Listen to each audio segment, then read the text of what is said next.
After the explanation of different kinds of nouns and pronouns, we proceed with adjectives and its different kinds. Well, in a sentence, it is very easy to identify an adjective, isn't it? Because all of us, we know that adjective is a describing word. Now, as for an example, Seema is an intelligent girl. Now, this word intelligent is describing Seema, what kind of a girl she is. So now we see that adjective describes the noun Seema, isn't it? Now, again, when I say he is a polite boy, over here the adjective polite describes the pronoun he, isn't it? So we can sum up as follows that an adjective is a word that describes a noun or a pronoun, right? Now we normally place the adjective before a noun. Like in this example, this is an easy question.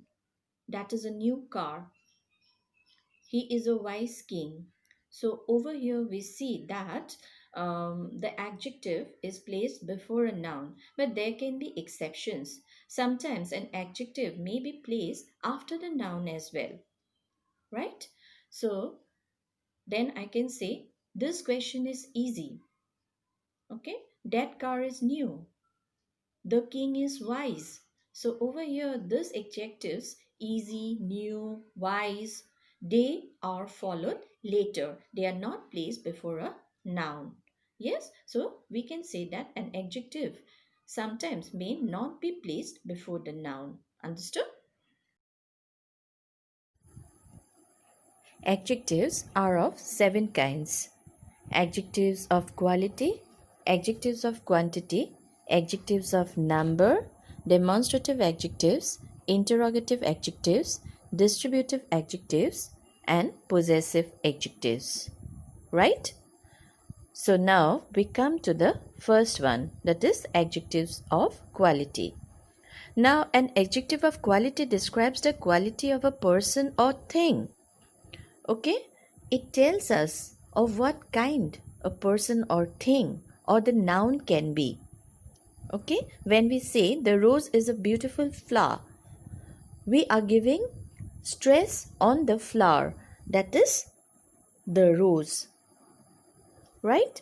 Ashoka was a good and wise king. Here we see that there are two adjectives of quality, good as well as wise. So these two qualities describe the king Ashoka. Okay?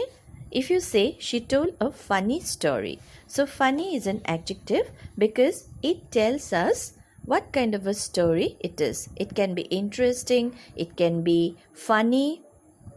Okay? Next, we come to adjectives of quantity. An adjective of quantity specifies the quantity of a thing. It tells us how much of a thing is intended. Examples: the poor man was given some food. We need some water also. So this word some is an adjective of quantity. The car gave me much trouble. So much again is an adjective of quantity because it specifies the quantity of the noun. Okay, and it answers the question how much. Now you can ask yourself and see that how much is required. We have enough food for a month. How much food do you have? If you question yourself, you will find the answer, and this word enough can be adjectives of quantity. Right? Next we come to adjectives of number. It shows us how many persons or things there are or in what order any of them stands. Right? It tells us, in other words, that how many persons or things are meant to be in the sentence. Examples can be 5 passengers got into the bus. How many passengers?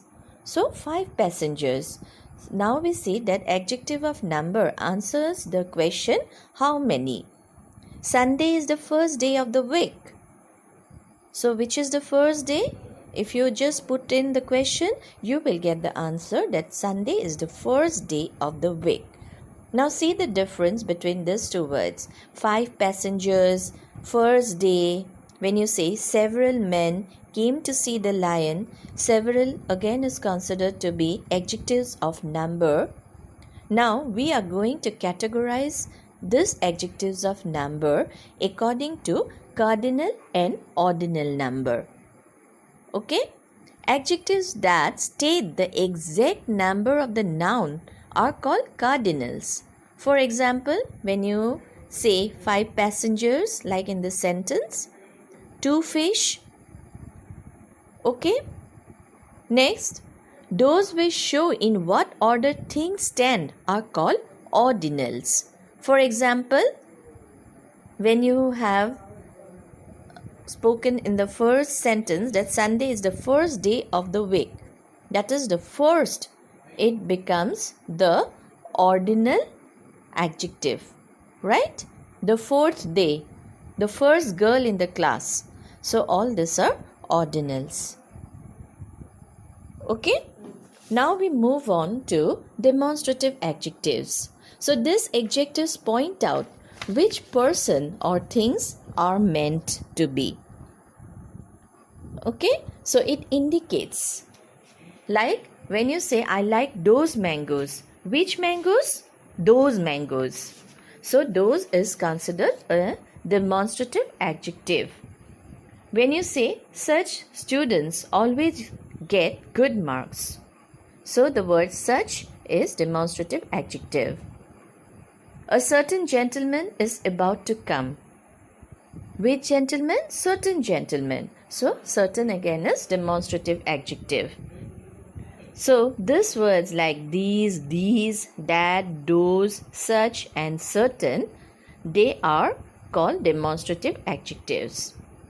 Right? Next we come to interrogative adjectives. Now these adjectives are used with nouns to ask questions. When you say in this sentence, what job do you want? The word what is considered to be an interrogative adjective. Okay? So an interrogative adjective is used with a noun to ask questions. So more examples can be whose car is that? Right? Next we come to distributive adjectives. Now distributive adjectives denotes that the persons or things named in the sentences are taken each one at a time or in separate lots. Okay? So these distributive adjectives, they in fact refer to each one of a number. When you say every child must be sent for a medical checkup, so this word every is considered to be a distributive adjective. Every man must do his duty. So the word every is distributive adjective. Neither of them is guilty. Neither is again a distributive adjective. Right? Next we come to possessive adjectives. Now possessive adjectives are used with nouns to show possession. Okay? So it shows possession or belongingness. When you say your dresses are elegant, whose dresses? Your dresses. So this word your is a possessive adjective. Here, I would like to tell you all the confusion made by children between possessive adjectives and possessive pronouns. Now, what is possessive adjective? Now, possessive adjective, it is placed before a noun. Now, in this example, you see, when you say, this is not my dress, the word my is possessive adjective. Why? Because it comes before the noun dress. Got it? Now, again, what is a possessive pronoun? A possessive pronoun is used in place of the noun. Okay, as we know that pronouns stand in place of a noun. So, possessive pronoun over here in the sentence, this is not mine. Mine is the possessive pronoun because it stands instead of the noun. Right? This is the difference between possessive adjective and possessive pronouns. So don't get confused next time. Another confusion I want to point out is that the difference between interrogative adjective and interrogative pronoun. Now, interrogative adjectives differ from interrogative pronouns in the manner that the former is followed by a noun in a sentence. Like in this example, when you say, "What is that?" Now, what is the word which stands instead of the noun. So this is an interrogative pronoun. Okay? What is your name? The word what is again an interrogative pronoun. But when it is an interrogative adjective, you are going to use the noun after it. Now, in this sentence, what time is this? Now, over here, the word what is an interrogative adjective because it is used before a noun, that is the word time. Got it? Whose purse is this? When you ask this question, the word whose becomes an interrogative adjective. Yes, understood? So, children, hope you have understood adjectives and the different kinds of adjectives, and you can very nicely identify the different kinds of adjectives in a sentence. For better understanding, do the work set which will be sent to you now, and later we shall discuss the answers in our next class. Till then, thank you, stay safe, and stay healthy.